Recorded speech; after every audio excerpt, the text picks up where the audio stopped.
வாக்கு திருட்டு குறித்து நேருக்கு நேர் விவாதிக்க தயாரா என அமித்ஷாவுக்கு ராகுல் காந்தி சவால் விடுத்துள்ளார்.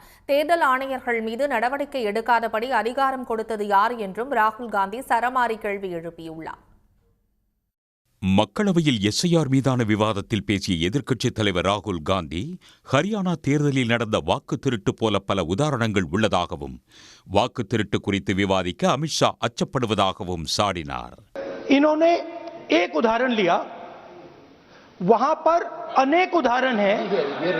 वो भी आपने दिया था ना, 19 वो भी आपने दिया था, इसलिए वो भी 19 लाख वहां पे फेक लोग वो उदाहरण आपने दिया था, इसलिए उसका जवाब दिया। और ये भी हमें बता दीजिए, actually let us have a debate on my press conference. Let us go, let us have very good idea, let us have a debate on the press conference. Amit Shah ji, I challenge you to have a debate on the 3 press conferences.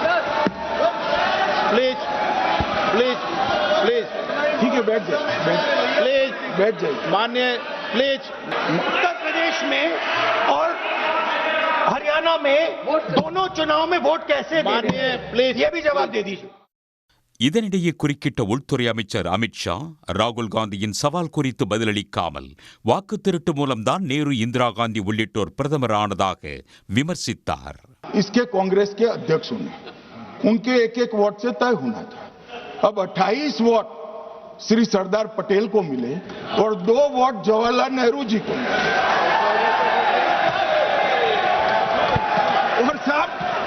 और साहब प्रधानमंत्री जवाहरलाल जी बने.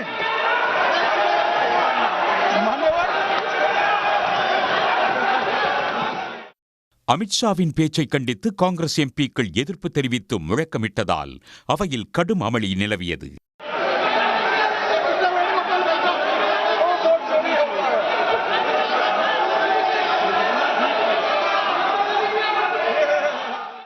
தொடர்ந்து நடைபெற்ற விவாதத்தில் SIR மற்றும் வாக்கு திருட்டு விவகாரத்தில் ஒன்றிய அமைச்சர் அமித்ஷாவின் பேச்சை கண்டித்து எதிர்க்கட்சி எம்பிக்கள் வெளிநடப்பு செய்தனர். உடனுக்குடன் செய்திகளை தெரிந்து கொள்ள சன் நியூஸ் பெல் ஐகானை கிளிக் பண்ணுங்க.